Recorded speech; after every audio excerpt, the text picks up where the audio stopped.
Varahi silks వారి grand festive celebrations పొందండి 10,000 రూపాయలు ఆపై కొనుగోలుపై బంగారు నాణెం ఉచితంగా.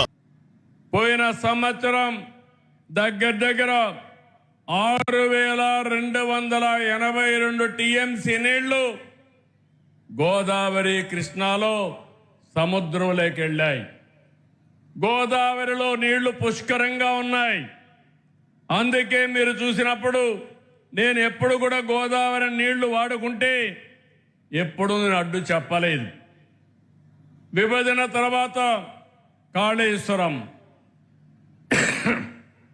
కాళేశ్వరం ప్రాజెక్టు కట్టినప్పుడు గోదావరి పైన ఎన్ని ప్రాజెక్టులు కట్టినా పర్వాలేదు, మనకు నీళ్లు వస్తాయనే ఉద్దేశంతో నేను ముందుకెళ్ళాను. గడిచిన 40 సంవత్సరాల్లో 3,000 టీఎంసీ నీళ్లు గోదావరి నుంచి సముద్రం లేకపోతున్నాయి. పోలవరం ప్రాజెక్టు పూర్తవుతుంది. కృష్ణా గోదావరి అనుసంధానం జరుగుతుంది. నా జీవితంలో ఒకటే కోరిక, ప్రపంచంలో తక్కువ నీటి వినియోగం చేసే దేశం భారతదేశం. ఎన్నో సంవత్సరాలుగా పోరాడుతున్నా, ఎన్నో సంవత్సరాలుగా ప్రయత్నం చేస్తున్నా, గంగా కావేరి కలవాలి, దేశంలో నీటి సమస్య పూర్తిగా పరిష్కారం కావాలనేది నా అభీష్టమని మరొక్కసారి మీ అందరికీ విజ్ఞప్తి చేస్తున్నాను. అదే సమయంలో ఆంధ్రప్రదేశ్లో ఉండే నదులన్నీ కలపాలి. తెలంగాణలో గోదావరి నీళ్లు కూడా వాడుకోవాల్సిన అవసరం ఉంటే వాడుకోవాలి.